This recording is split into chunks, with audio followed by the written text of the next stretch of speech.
ಮೇವಿಲ್ಲದೆ ಬಸವಳಿದಿದ್ದ ಗೋಶಾಲೆಗಳಿಗೆ ರಾಜ್ಯದ ಪ್ರಮುಖ ದೇಗುಲಗಳ ವಾರ್ಷಿಕ ಆದಾಯದ ಶೇಕಡಾ 2% ಗೋಗ್ರಾಸಕ್ಕೆ ನೀಡಲು ನಿರ್ಧರಿಸಲಾಗಿದೆ ಅಂತ ಸಚಿವ ಕೋಟ ಶ್ರೀನಿವಾಸ್ ಪೂಜಾರಿ ಹೇಳಿದರು.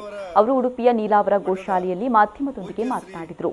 ರಾಜ್ಯದಲ್ಲಿ ಮೇವಿನ ಸಮಸ್ಯೆಯಿಂದಾಗಿ ಸಾವಿರಾರು ಗೋಶಾಲೆಗಳು ಬಳಲ್ತಾ ಇದೆ. ಈ ಸಮಸ್ಯೆಯನ್ನು ನೀಗಿಸುವಂತೆ ಪೇಜಾವರ ಶ್ರೀಗಳು ಸಚಿವರಿಗೆ ಮನವಿ ಮಾಡಿದರು.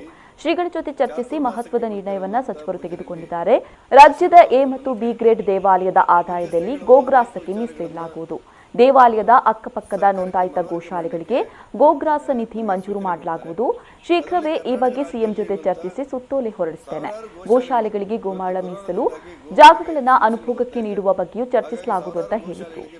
ಅಯೋಧ್ಯೆಯ ಶ್ರೀರಾಮ ಮಂದಿರದ ನಿರ್ಮಾಣದ ಟ್ರಸ್ಟಿಗಳು ಮತ್ತು ಪೇಜಾವರ ಮಠದ ಪೂಜ್ಯ ಶ್ರೀ ವಿಶ್ವಪ್ರಸನ್ನ ತೀರ್ಥ ಸ್ವಾಮೀಜಿಯವರನ್ನ ಇವತ್ತು ಅವರದ್ದೇ ಸುಪರ್ದಲ್ಲಿ ನಡೆಯುವಂತ ನೀಲಾವರ ಗೋಶಾಲೆಯಲ್ಲಿ ಭೇಟಿಯಾಗಿ ಚಾತುರ್ಮಾಸಕ್ಕೆ ಕುಳಿತಿರುವಂತ ಪೂಜ್ಯರಲ್ಲಿ ಆಶೀರ್ವಾದ ವಚನವನ್ನು ಕೇಳಿದ್ದೆ.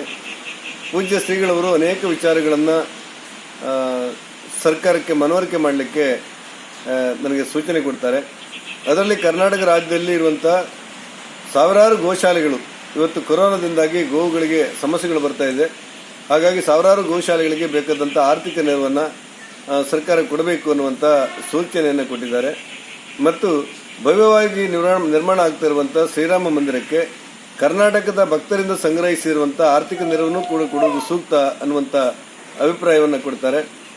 ಹನುಮನ್ ಉದಿಸಿದ ನಾಡು ಚೆಲುವ ಕನ್ನಡ ನಾಡು ನಮ್ಮ ಕರ್ನಾಟಕ.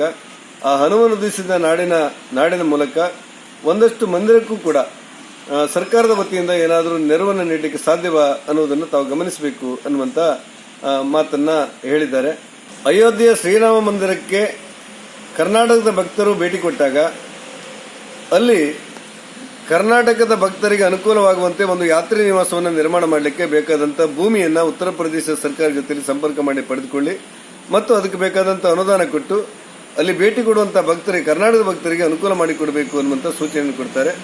ವಿಶೇಷವಾಗಿ 5ನೇ ತಾರೀಕು ಪ್ರಧಾನಿಯವರ ಸಮಕ್ಷಮದಲ್ಲಿ ಶ್ರೀರಾಮ ಮಂದಿರಕ್ಕೆ ಶಿಲಾನ್ಯಾಸ ಆಗುವಂತಹ ಸಂದರ್ಭದಲ್ಲಿ ಕರ್ನಾಟಕ ರಾಜ್ಯದಲ್ಲಿರುವಂತಹ ಎಲ್ಲ ದೇವಾಲಯಗಳಲ್ಲೂ ಕೂಡ ಲೋಕ ಕಲ್ಯಾಣಾರ್ಥವಾಗಿ ಮತ್ತು ಶ್ರೀರಾಮ ಮಂದಿರ ನಿರ್ವಿಘ್ನವಾಗಿ ನೆರವೇರಲಿ ಅನ್ನುವ ಕಾರಣಕ್ಕೆ ವಿಶೇಷವಾದಂತಹ ಪೂಜೆ ಮತ್ತು ಪ್ರಾರ್ಥನೆಯನ್ನು ಕೂಡ ಮಾಡಬೇಕು ಅನ್ನುವಂಥ ಸಲಹೆಯನ್ನ ಪೂಜ್ಯ ಶ್ರೀಗಳು ನನಗೆ ಕೊಟ್ಟಿದ್ರು.